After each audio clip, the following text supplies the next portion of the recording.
name's Stephen Millard. I'm an operating partner and chief platform officer at Notion. I'm delighted to welcome you to this session with Rachel. Talking about self-mastery, it's the third in the series of sessions we've been doing with Rachel, all built around her book, the Founder Survival Guide, which I think you launched earlier this year, didn't you? September, August, one or the other. It was really interesting. We handed out this book to our founders at our Notion retreat, and a couple of days later, one of them posted this comment on our chat. It was unpacking my backpack and preparing to put my new book, Founder Survival Guide, in my bookcase alongside many other unread business books, which we've all been there. But then it fell open and I started reading it. I'd strongly recommend that everyone follow suit. You'll find it well worth your while. I saw myself on almost every page at one or more of my 8 startups. Treat yourselves and read it. And what I particularly like about it, how it really aligns with the way we think about the world. And so I'm delighted to host this session. Rachel, welcome. Do you want to give, for those, because few people who've been here for the previous 2, but do you want to give a little bit of an overview, an introduction to yourself before we get going? I would love that. Thank you. And thank you for inviting me. So for those of you who we haven't met, my name is Rachel and I've been a full-time coach for 20 years. Before coaching, I was a founder. So I started 5 companies in the dance music industry before my 25th birthday. And I was very, very good at the startup phase and I couldn't crack the scale up phase. I didn't know that at the time. I just thought that everyone around me was an idiot. And as you do when you're 25 and arrogant. And so I've always been fascinated with this sort of founders and their strengths and their challenges and what it takes to successfully scale from startup to scale up to grown up as a business. And so, yes, when I went into coaching, most coaches make a beeline for the corporate world because that's where the dollars are. But I have spent the last 20 years focused on supporting founders of scaling businesses. And it's my passion. It's my love. I love founders. I think they're brilliant. And so, yes, the Founder Survival Guide was really designed to help anybody on that particularly venture-backed scale-up journey avoid some of the most common pitfalls that I see founders falling into. And it's delightful when I get Chazo and Michelle sent me the post that you've just mentioned, and those are the posts that make me most happy because this book is I don't care if anyone likes it so long as founders get it, and at the moment founders seem to really get it, which is great because that's what it's for. Well, it really resonates. Just as a quick summary, so I was rewatching the videos of these last night. There are a few things I pick out, and the first one you looked at the 3 modes of leadership. So just making sure a brave warrior, considered architect and wise monarch. What I really like about that is how much it aligns with how we think about the kind of crazy early stage, do anything to succeed. And this transition into actually now I've got to create something quite structured and repeatable. And that's a really big transition. To then I'm operating at a real scale, and we call it start, build, scale. So that really works.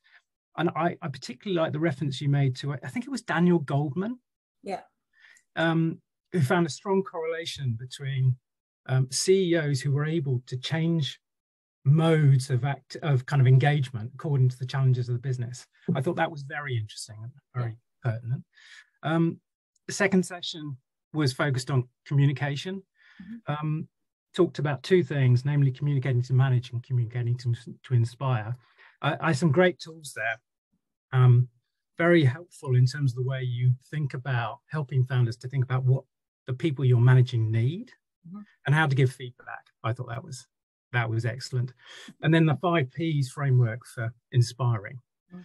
So you've really kind of simplified this down in a very, very powerful way. All those books behind, I would imagine, and 20 years of studying the topic and executing upon it. So you talk about it as 3 legs of the stool. Yeah. So those are the first 2. And today we're going to be talking about mastery, self-mastery and energy mastery. I think that's right. Sorry, yeah. Interactive sessions. Yeah. So we'll all be on standby for that. If people have got questions as we're going along, should we ask them just to put them in the chat or keep them till the end? I think put them in the chat. That keeps them fresh, and then we can yeah, exactly. So you obviously you must have left a lot of things out to make this so simple, you know, with these 3 stools. So why did you put self-mastery as one of those 3 legs of the stool? So yes, I did radically simplify. I jokingly say to founders sometimes that I think part of my job is to just curate all of this into the bits that are going to be most helpful or most useful. And I don't know the research, the connection between ADD and founders, but I'm pretty sure there's a correlation somewhere. There's sort of the speed with which founders work and their impatience is part of the superpower, that the energy that gets the business off the ground. So I think boiling it down to really helpful bits of information communicated in not too haughty or flighty a way, that's what seems to land most of the founders that I work with anyway. So the 3rd leg of the stool, and there was some debate about whether I should put it first or last. And the reason I put self-mastery last is that self-mastery is quite a tricky conversation to have with founders. And I think it's really fascinating that we average 20 to 30 in the first 2 sessions, and we've got a much smaller group today. And I think that's because the concept of self-mastery is not that attractive to founders. You know, they want to achieve and they want to be excited, and anything which seems like discipline and sort of, you know, it just doesn't, it sort of irks them a little bit. The reason I put it as the 3rd leg is that I have seen really extraordinary founders who understand how to communicate in different ways, who understand how to lead in different ways. And I've seen them create real damage for themselves by not taking great care of their energy. So being burnt out, you know, exhaustion, stress, overwhelm, you know, just on the floor, because this is such a roller coaster, and it's not a short roller coaster. Most founders, you know, it's between 7 and 9 years from founding to exit, the research that I saw anyway. And so to be living this kind of roller coaster of stress and demand, and you know, and there's so much for a founder to deal with, that unless they become great at managing their energy, that the chances of them burning out are really significant. In fact, CB Insights did some work on the top 20 reasons for founder burnout, for the failure of VC-backed companies, and founder burnout was in the top 20. So energy mastery, unless you're fit for the marathon instead of the sprint, it becomes really difficult. And as you become tired, and as you become overwhelmed, and as the other things that go on with the mind mastery things we talk about, as those things kick in, they can really contribute to founders showing up in a less than helpful way. So this really quick interactive thing I just want to ask people to do. We're quite a small group, so you can share it. I'm going to share mine as well, but I just would invite everybody on the call to think of yourselves on a really bad day, to think of yourself on a day when you are, you know, maybe you're hungover or you're jet lagged, and you've just, you know, your top client has just pulled out of a deal that you were depending on, and you know, the investors have called an extraordinary board meeting, and your staff are, and it's just all going off. What 3 adjectives would you use to describe yourself on a really bad day? And for anyone who's brave enough, I invite you to just write them in the chat box.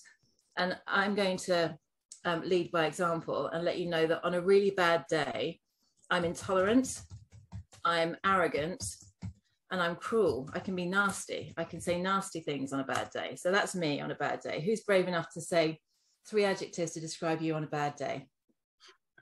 See who's feeling brave. 3 adjectives to describe you on a bad day: scared, determined, slightly angry. Yeah. Who else is going to be brave? Thank you. I am. I'm just not typing very quickly. Angry, demanding, and don't like being around people. Josephine, that describes me too. Procrastinating, listless, and annoyed. Okay, great. Impatient, blunt, and reclusive.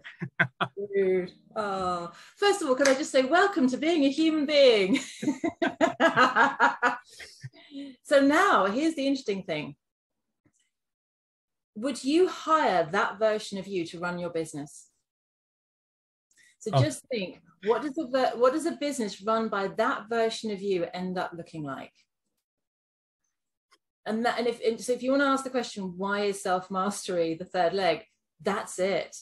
You know, the reality is, if I'm running a business where I'm showing up as intolerant and arrogant and nasty, my culture is shot, my strategy is going to be short-sighted, I'm going to lose talent, I'm not going to attract talent. You know, it's just, that is not going to be a well-run, effective, or successful business. Whereas me on a good day, you know, on a good day, I'm inspiring and energizing and cut through smart. That version of me, the business that version of me can run, is incredible. And honestly, I want a business run by that person, not this person. So that's why self-mastery, because self-mastery is what you have to do to have fewer days like this and more days where you show up as your best self. So what are some of the typical problems that you see founders struggling with around self-mastery? And importantly, what's the impact? I mean, you pretty much played it out, right? But let's break that down a little bit. Well, I'll give you 3 examples of companies I've worked with recently. And 3 very different impacts. One was an impact on culture, another an impact on strategy, and another impact on leadership team. So the first is a company I was working with, and the founder lost his mum over the summer, and he's just at rapid scale up stage, so doubling the size of his organization in the next 12 months. And the combination of those 2 things and the busyness, he has just become very short, very impatient. And it's really fascinating. We've just done I do an annual employee engagement survey, and the scores for culture and for, you know, things like, you know, this team brings out my best have just fallen off a cliff. And the only thing that's different, I've worked with this founder for 5 years, the only thing that's different is that he is grieving and not coping too well with it. So you can really quickly have an impact on culture. Another company that I'm working with, where the founder is extraordinary. I love all my founders, but he's extraordinary. And he really struggles to think before he speaks. He's very adrenalized. He's always on the rush. He's always go, go, go, go, go, go, go, go, go. And because of that, he finds it really difficult to pause before he speaks or acts. So somebody comes with a problem and he just hits things with a hammer. It's like quick, bang, bang, bang, bang, bang, bang, bang. And that worked in startup, but now, you know, he's having one conversation over here, and then a different conversation over here, and then a different conversation over here. So the strategy, no one's really clear on what the strategy is, because he seems to say different things all the time, because he's not able yet to pause when he's agitated and stressed out and just think through, hold on, before I speak, okay, how does this impact that? What's this? So he's not able to do that yet.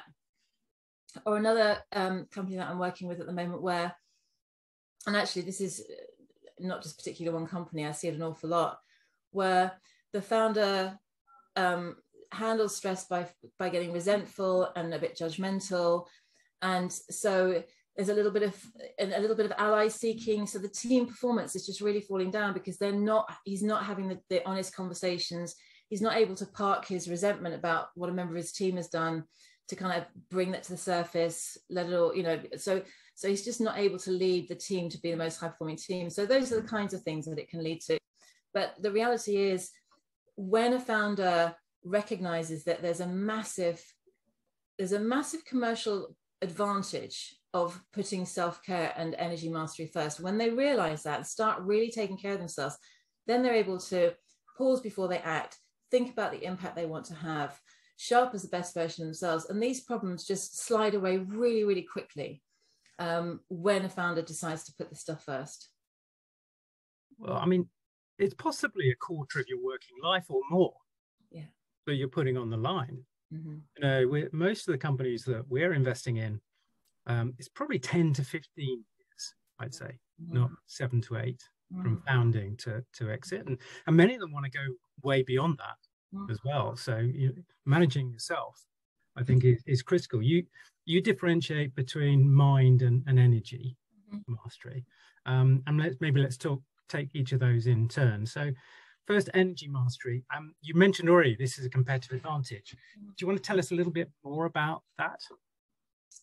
Yeah, so I think the reason I use the word energy mastery, not self-care, is self-care feels, at least for me, it used to be a should. It was something, oh, I know I should meditate. Oh, I know I should exercise. I know I should drink water. I know I shouldn't drink coffee. I know I should.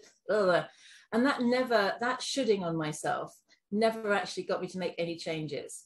When I flipped it and decided that actually this is about what will give me a commercial advantage. And when I recognized that, you know, being physically at my best was a commercial advantage, then I stopped shitting on myself and actually started prioritizing it and putting those habits in place. So I find that founders resist the idea of energy mastery and the competitive advantage it gives you. They seem to resist that a little less than the whole idea of self-care. And I just use, I mean, I'll share the screen with you really quickly. I'm a great believer in making things, oh, it's showing the whole screen. I don't like it when it does that. Bear with me one sec. Bear with me, caller. Let me get the right screen up then. Hang on. So I use two very, very simple visuals when I'm talking with the founder about energy mastery. Okay. Can you guys see that? The 3 energy tanks and the stressometer? Yeah. Yeah.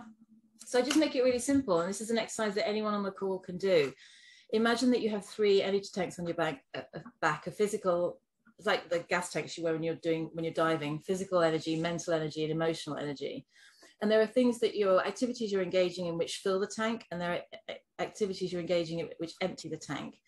And so literally just sitting there and thinking about what are the things that drain me the most physically. So is it poor sleep? Is it alcohol? Is it, not taking enough holidays? Is it not, and what can you do that will fill the tank? So, for me, I'm not really a kind of marathon running, HIIT exercising, gym bunny. I leave that to someone else in this room who's incredible at that. I'm more kind of, yoga and good sleep and nutrition. Similarly with mental, what are the things that are emptying the tank? Often it is, lack of time in the diary, lack of clarity, too many meetings, not putting enough gaps between meetings, not taking the time to plan, and the things that can add to them. So, and then emotional again, what are the things that are draining and filling you emotionally? And actually, I sit down with the founder, not always, but if I think the energy mastery is a challenge, and we'll just go through this process and create a sort of 6-month plan of, the ideal day, the ideal week, the ideal month, the breaks, the support structures that will be around it. So that's one tool that I use. And the second that I'll often just ask them to play with is to imagine that you have inside a sort of a stressometer that looks like a rev counter in a car. And, we know what the car feels like when it's like, meh!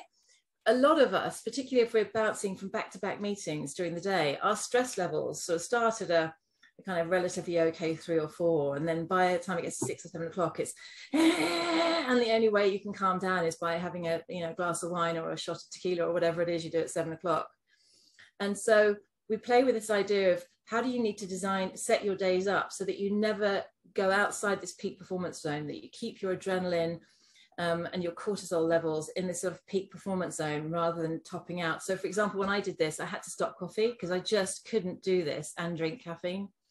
I found that I could do it if I scheduled a yoga class at 6 o'clock, that would get me out of my office. I found that this worked better if I woke up at 5 and did a morning routine. So thinking about these two, I find them very sort of practical, hands-on ways of thinking about self-care. So those are the kinds of tools that founders might think about. Yeah, that's really helpful. What about the mind mastery piece? So I think that's easy. No, not as, I imagine not as straightforward. Well, first of all, why don't you tell us what you mean by that? And then what do we need to know about how our minds are working and how to get the best out of them? Okay. And there's a lot written about this. This must be years and years of research and thinking. It is, although I think with a lot of things, you start off and you explode something and it suddenly feels massive and complicated, and then you keep doing it for years and years and you come back to the conclusion that it's just 1 or 2 things.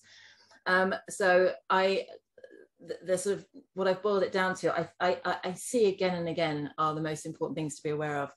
So first thing to recognize is how your brain works, and up to 90% of your brain is working below the level of your conscious awareness. So you think that you're making a lot of these decisions in your life, but actually your subconscious is doing a lot of the thinking for you. So a lot of your beliefs, your needs, your fears, they're all laid down in your subconscious mind through formative experience. And you know, your subconscious mind is responsible for making is protecting you, and it works in a way that is non-rational. So for example, and it works much more quickly than the conscious brain.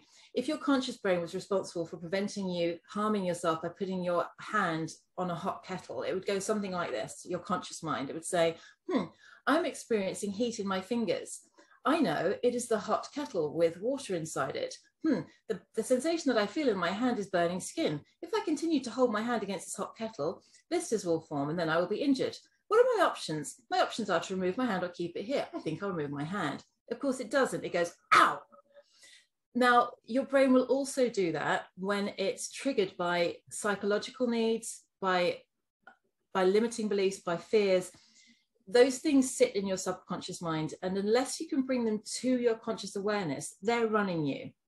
So for example, you will be in a situation where perhaps you have an unmet psychological, you know, you've got a psychological and ego need, for example, for approval. And when it's triggered, you feel really fearful. So you start people pleasing, and then you start avoiding difficult conversations, and then you fudge your board meeting because you don't want to share the bad news with people. And then suddenly your business is being run by an ego need that was probably laid down when you were about 3 years old, not by you. I'll give you another example. Say you have a limiting belief about a member of your team. You know, Bob is always late, or Bob is never reliable. Now that may or may not be true, but as soon as you hold that belief, you will start to collect data to support that belief and negate any data that challenges the belief. So you end up creating this dreadful self-fulfilling prophecy about poor old Bob. So again, unless you bring these negative beliefs and these ego needs, particularly to the surface, they're running the business, not you. And trust me, you don't want anything that was laid down in my brain when I was 4 years old running anything, because it's chaos. So again, it's about bringing those processes to the conscious awareness so that you can have agency over them rather than being run by them. It didn't work so badly for Tom Hanks in Big, did it? I mean, bring your inner child to work. Yeah, I think so. Here's the interesting thing. The inner child is great so long as it's not the scared inner child. Yeah. So ego needs and beliefs are just fear-based. So actually, there's a lot of your inner child you do want to bring to work. You want to bring the innovation, the creativity, the messy, you know, thing that will try things. That's fantastic. It's fear-based stuff in your subconscious. That's what becomes really unhelpful. Yeah, yeah. I like that. It was a very fearless kind of child in an adult's world. Yeah. Really kind of. I mean, I've got a little picture if I want to show, if you'd like me to show you, just to show you how insidious some of this stuff can be. Can I take you through one? Yes. Okay, let me screen share again. All right. Hang on a sec. Oh no, that's not it, is it? There you go. This is what I needed. So just give you an example of how a negative belief plays out. So this is our mythical Bob that I just talked about. Now let's think of somebody in your world who you have a negative belief over. So it could be, you know, a member of your team who you think is unreliable, or somebody that you don't trust, or somebody you think doesn't respect you. So let's imagine this person cancels a meeting on you at short notice. So your subconscious is going to assign meaning to that action based on belief rooted in the past. So it might say your subconscious might say, I don't like Bad, we've got a bad relationship, I don't like Bob. And when he cancels the meeting, your initial internal reaction will be one of judgment. What that's going to do is that will start to impact your behavior. So you'll start rolling your eyes, oh, typical, he never does that. You know, I can't be trusted. You know what Bob's like. And that's going to further erode the relationship and confirm the belief. So you're on this negative downward spiral. So now if we just think about a different person, but this time it's exactly the same triggering situation, but this time you like this person. Okay, so let's take this person, Ben. Now this time Ben calls and he cancels a meeting at short notice, and your immediate reaction is, oh, I like Bob. Oh, is he okay? So you're more likely to send him a text saying, I hope you're okay. Don't worry, I've got this. Let's debrief. He then feels supported and understood. Your positive belief is confirmed, and you're on a positive belief cycle. So that's just a really, really simple play. The only difference between those two examples, one which is building a relationship and the other which is destroying a relationship, is the belief that you hold about him. Now, the interesting thing, and this is, the conversation that you end up having in a client conversation is this belief true, and therefore you need to act upon it, or might it not be true, and do you need to challenge it? So these are the kinds of things that, unless you're bringing into the awareness, they're just running you. So we can probably all recognize ourselves in both of those. So what are some of the things that if we do, what can we do to address them? So in a second, I'd like to share an exercise with you to help people think about their ego needs. But before we do, the solution to both the negative belief cycle and the ego needs exercise that I'm going to say is the same solution, which is experiment with doing the absolute opposite of what you want to do. If I ever wrote another book, it would be called Just Do the Opposite of What You Want to Do. So it's really simple. It's actually, it's called the theory of contrary action. And it's basically the idea that when you're in a fear state, often, not even often, almost always, if you're in a fear state, do the opposite of what your fear wants you to do. So rather than avoid Bob, call him. Rather than criticize him to your friends, find something to compliment. Rather than invite him last and put the least energy into the relationship, invite him first and put the most energy in. It also comes when we look at the ego needs. It's also the same response there. When you feel an ego, I'll give you an example of an ego need because it's a similar cycle. The approval thing is mine. Okay, I have an ego need for approval. I don't like it, but I have to own it. And if my ego need runs me, this is what I look like in a meeting. If I'm about to walk into a meeting with some very aggressive alphas in the room, and I know that they're at loggerheads, I'll be feeling the fear. Oh, they're not going to like it. Oh, I know where that is. That's, I was a fat 4-year-old. I own where my approval need comes from. And what's going to happen if I don't manage that is I'll walk into the room and do all these shadow behaviors. I'll start by charming them and be like, hi, oh no, don't worry about it. Oh, you don't want to do the exercise? No problem at all. Oh, yeah, no, completely understand, no problem. So I will avoid, I'll charm, I'll become vacuous, jazz hands, histrionic. It's not a good look. And for sure, the best way to ensure I don't get my need for approval met is to behave like that. So if I can pause and think, what is the opposite of that? Then the opposite is I'm going to be calm. I'm going to speak truth. I'm going to be brave. I'm going to challenge. And I'm going to put the needs of the group above my own needs. Now, if I walk into the group that way, I get my need for approval, but only by doing the opposite of what my fear is telling me to do. So it's this pattern again and again. Just do the opposite, do the opposite. Whenever you're triggered, and I think most of us know what we feel like when we're triggered. We have that, reaction. So it can be physical. It can be the ruminating thoughts going round and round. We know what it feels like when that's going on. But when you feel it, pause and think, what's the opposite of what I want to do right now? And what value may there be in doing that? And it's normally right. It's by the way, it's also really difficult to do because you don't want to do it. So it's really hard. Doing the opposite of what you want to do feels terrifying. But if you can do it, it tends to work. I like the sound of the jazz hands though. I'm a bit jazz hands anyway. Yeah. You don't want to see it doubled. You don't need too much of that. Exactly. So did you want to take through some exercises? Yeah. So thinking, first of all, let's ask people to remind themselves, thinking about you on a bad day. What are you like? Angry, demanding, don't like to do applause from Josephine. Scared, determined, slightly angry. Stephen, you said procrastinating, listless, annoyed. Michelle, impatient, blunt, reclusive. Ichazo, rude. Mattia, moody, lazy, and hungry. I like that one. So the next exercise is a way to try to understand what might be going on in your subconscious mind that is contributing to those sort of bad days, and therefore what you can do about them. So again, I will just try and share my screen. Okay, so here we go. This is the cycle I've just described. So your need is triggered, my need for approval, for example. I feel the fear or negative emotion. That triggers a set of shadow behaviors and thoughts, you know, jazz hands, overwhelming, sort of being a bit insincere, pulling away, not having tough conversations. That's going to have a negative impact, which is going to get me less of what I need. And again, we're on the negative spiral. So on the right of this page, you will see a list of words that refer to psychological needs or ego needs that are most common. So just to understand what an ego need is, Freud described the ego as the part of your character you develop to mitigate, to act as a barrier between a really sort of spiky and scary world and your soft underbelly.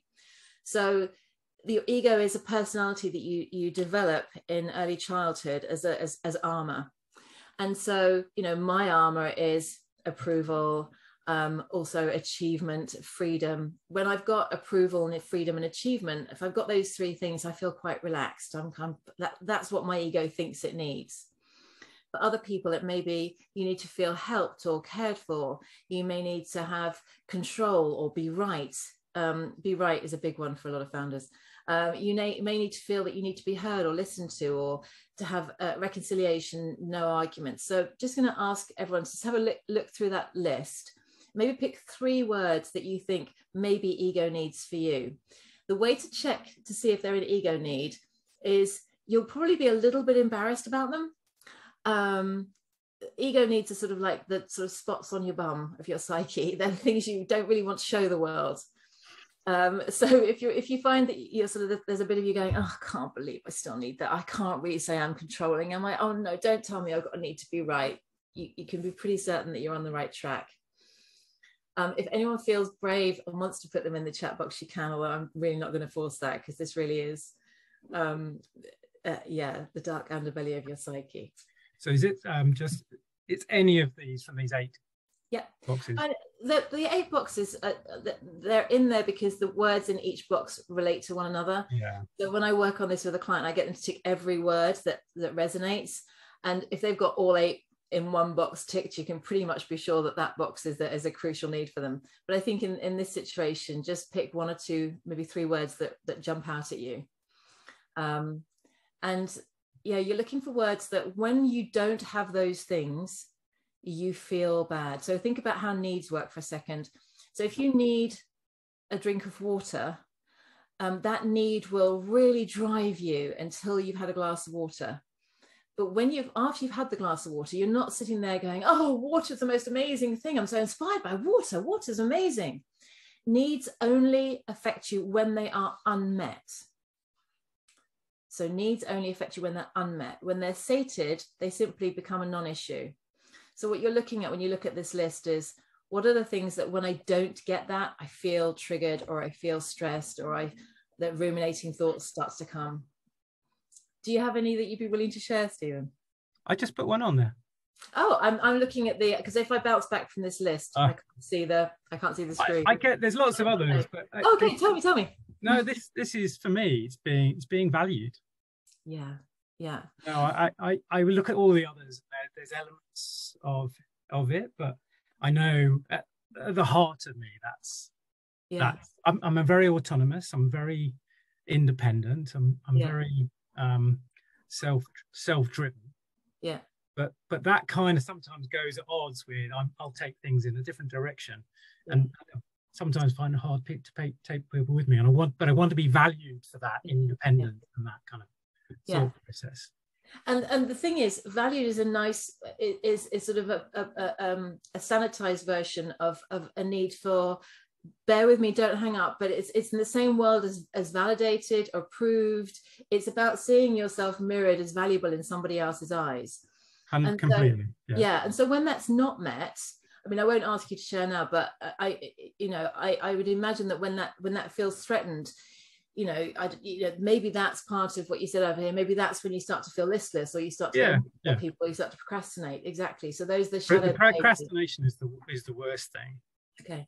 Exactly. Anybody else would like to share what's going on for them? Because this is personal, I really don't want to dive into if people can keep it private if they want, but I'm curious to Chazo and Michelle if any of those ego needs triggered for you.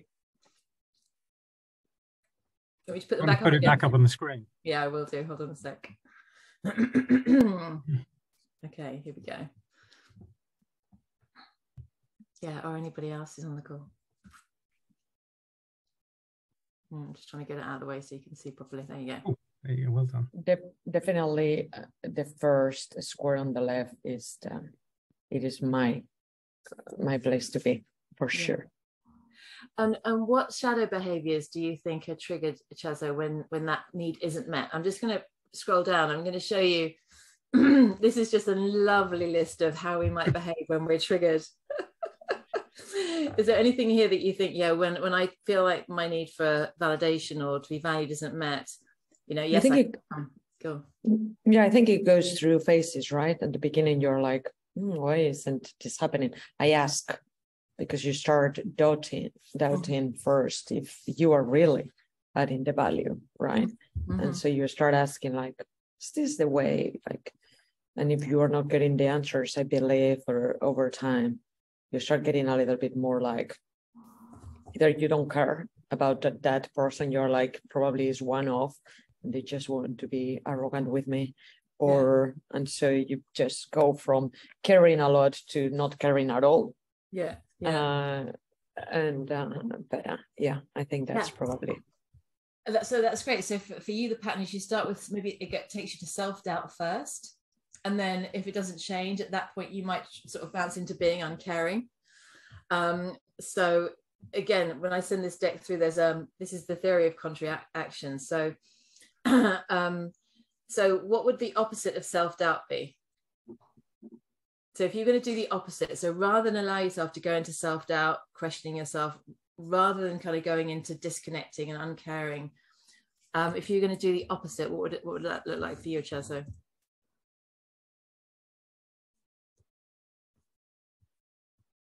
It will be,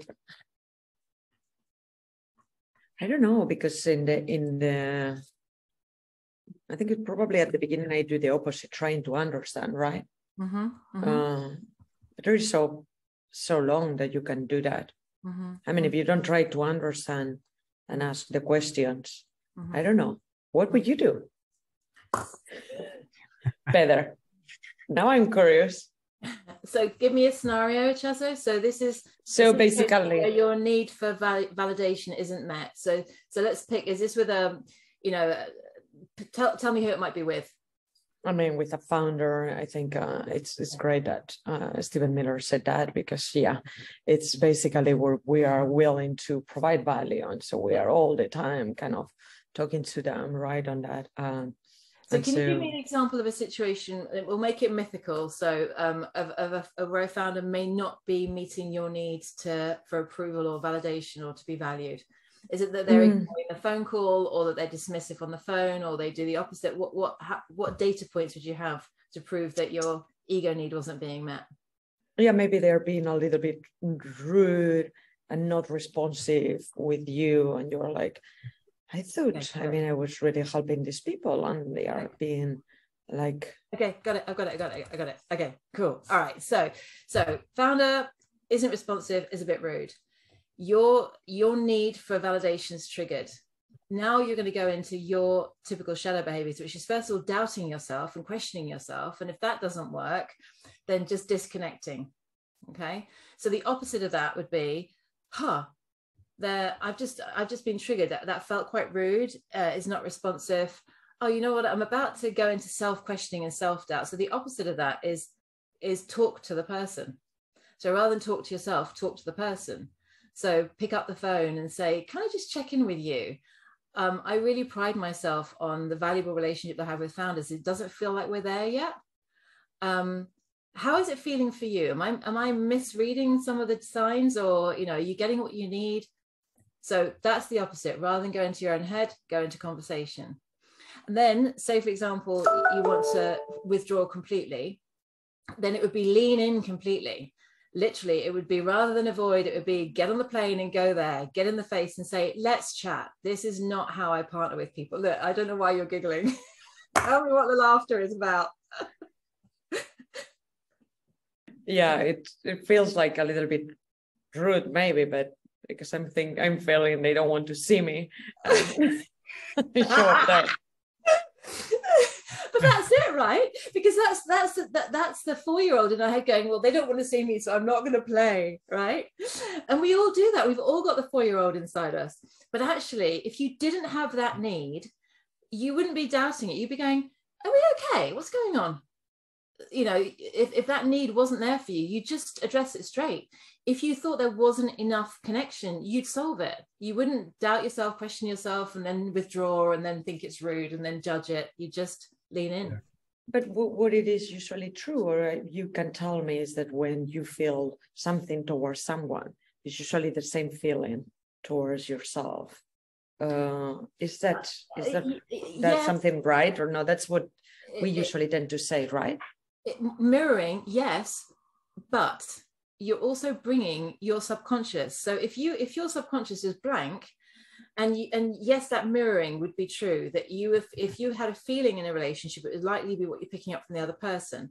And it is sometimes, but when your needs are triggered, that muddies the whole water, because you're not clean anymore. So you can't actually tell whether the experience you're having is your unmet need, or whether it's your experience of them. That's why I think this is so important to bring to the surface. So I need to be able to work out, oh, you know what, the rapport's not what it needs to be. I've got to fix that. I need to work out the difference between that and me going, they don't love me. I need to be able to separate the two out, because if I can't build the relationships we need. So this is a very, very simple sort of journey into something that, first of all, can totally change your experience of your team and how you're engaging and your sense of self and your effectiveness as a founder. But we can only skip across the top of it today. But like I said, I will send this out. And Michelle, you know, if any of the founders that you're speaking to are curious about it or want to spend some extra time with me, I'm very, very happy to set up one-to-one calls with people. But I'm conscious of time, Stephen, and I wanted to come back to you. Yeah, it's been a fascinating session. It really has, and I think so powerful, the kind of devices and tools that you're sharing with us. And I'm sure the book's going to be an amazing success, and we're really looking forward to working with you for many years to come. Any one suggestion of a habit maybe that we can all think about in terms of, you know, this response to how I think you think about me, I undermines so much of our interactions with our children, our friends, our spouses, our colleagues. So I'm just trying to, there's lots of, sorry, my dog's just decided she's had enough and she's going to come in, so I might have to go and open the door. There's a lot of things that I think find helpful. If I could draw it down to one, I would get everyone to start a Stoic practice. So if you don't know anything about Stoicism, one of the books that I always give founders is a book by Marcus Aurelius, who was one of the 3 founding Stoic philosophers, and was also the most powerful man in the world, because he was the Roman emperor. And his book Meditations and all the Stoic philosophy that comes from it is just this wonderful, wonderful exploration of this concept of servant leadership and humility. So I always kind of give it, particularly to the really big egotistical founders, because they're like, yeah, I want to be like Marcus Aurelius. And you're like, humility, humility, humility. It's like a way of like giving the dose of humility. But one of the exercises that Stoic philosophers argue for is a daily evaluation of conscience. So whether that's in the morning or the evening, you sit and you ask yourself, you know, what are the positive ways in which I showed up today? And where was I not at my best? When I work with founders, and we do a big run through of their ego needs, their shadow behaviors, and then we do the opposites. We actually have a list of their top 7 shadow behaviors and the opposites, and their evaluation of conscience each day is to tick, were they in the shadow behavior or the opposite? And just doing that every day and asking themselves, was I in my shadow, or was I on my best self? And while recognizing that you're going to get it wrong at least 50% of the time, because you're a human being and that's okay, you know. So, but that daily reflection of, how can I, how did I show up and how can I show up better tomorrow? Would be the one thing. Your dog has some unmet needs. Really, hold on a second. Hey guys.